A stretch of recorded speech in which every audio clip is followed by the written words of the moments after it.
Hello class, one day study में आप सभी का स्वागत है। तो आज हम चर्चा करने वाले हैं सिंध नदी के बारे में। सिंध नदी को जानने से पहले हमने जो इसके पहले बेतवा नदी को पढ़ा था, तो बेतवा नदी के बारे में हम थोड़ी जानकारी रिवीजन के तौर पर चर्चा कर लेते हैं। जैसे बेतवा नदी का उद्गम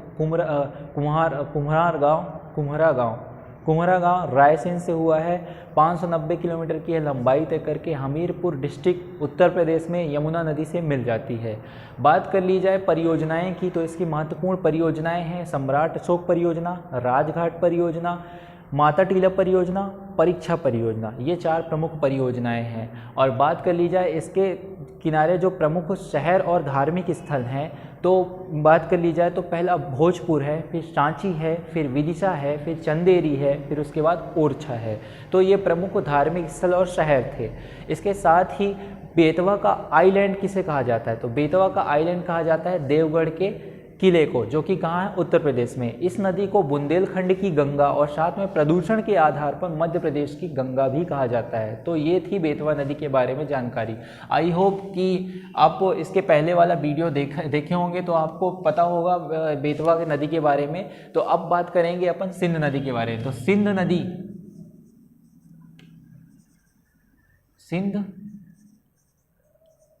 नदी, यह नदी निकलती कहाँ से है?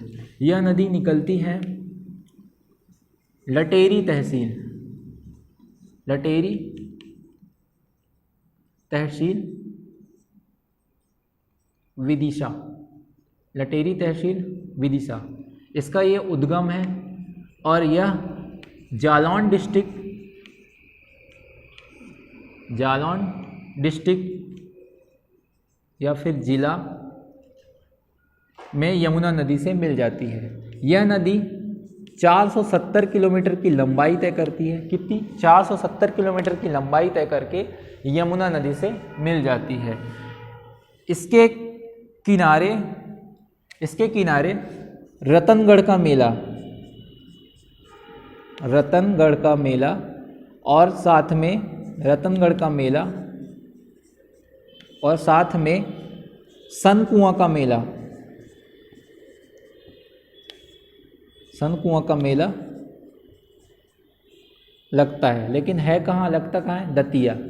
दतिया जिले में रतनगढ़ का मेला, सनकुआं का मेला। क्वेश्चन में आ जाता करता है हमेशा कि रतनगढ़ का मेला कहाँ लगता है? दतिया में।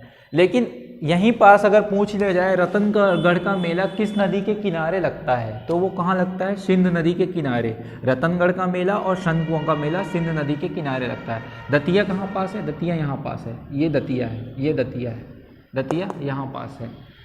और अब बात कर ली जाए परियोजना की। इसकी जो महत्वपूर्ण परियोजना है उनके बारे में बात कर ली जाए, तो पहली परियोजना कौन सी है? गोपी कृष्ण परियोजना, जो कहाँ है? गुना जिला। उसके साथ ही गोपी कृष्ण परियोजना हो गई। दूसरी परियोजना का नाम है मड़ीखेड़ा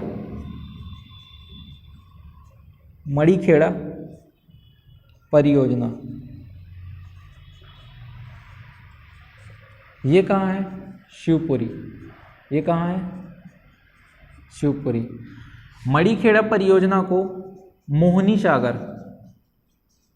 सागर परियोजना भी कहा जाता है। ये अब गुना कहाँ पास है? ये यहाँ पास, ये गुना और यहाँ पास शिवपुरी। तो ये यहाँ पास परियोजना है। यहाँ पास कौन सी परियोजना? गोपी कृष्ण। और यहाँ पास मड़ीखेड़ा परियोजना। बात कर ली जाए जो इसकी महत्वपूर्ण नदियाँ हैं, सहायक नदियों के बारे में। हमेशा क्वेश्चन सहायक नदियों से बन जाता है कि ये किसकी सहायक नदी है, ये नदी किसकी सहायक नदी है? सहायक नदी, ऐसे क्वेश्चन आ गया। मान लीजिए सहायक नदियों का नाम दे दिया और पूछ लिया किसी सहायक नदी का नाम, जैसे कि मैंने कल बताया था। मैंने कल किस नदी के बारे में बताया था? कल मैंने बताया था धसान। पूछ लिया जाए धसान किस नदी की सहायक नदी है, तो धसान बेतवा। आपको मैंने ट्रिक भी बताई थी। ट्रिक क्या थी? बिना मनी के आदमी शान से कैसे रह सकता है, बिना मनी के आदमी शान से कैसे रह सकता है, तो ये मैंने कल बताया था बेतवा नदी के सहायक नदी के बारे में। तो इसकी बात की जाए सिंध नदी की सहायक नदी, तो सिंध नदी की पहली सहायक नदी है कुंवारी, क्या, कुंवारी। दूसरी माहुर, माहुर। तीसरी पाहुज, फिर उसके बाद चौपान, चौपान। कुंवारी, माहुर, पाहुज, चौपान, कुंवारी, माहुर, पाहुज, चौपान। ये आप 10 बार बोलेंगे आपको याद हो जाएगा। कुंवारी, माहुर, पाहुज, चौपान, कुंवारी, माहुर, पाहुज, चौपान, कुंवारी, माहुर, पाहुज, चौपान। ये आप 10 बार बोलेंगे आपको याद हो जाएगा। तो ये थी सिंध नदी के बारे में जानकारी। आई होप कि आपको ये जानकारी अच्छी लगी होगी। तो इतना ही, तो थैंक यू सो मच। जय हिंद।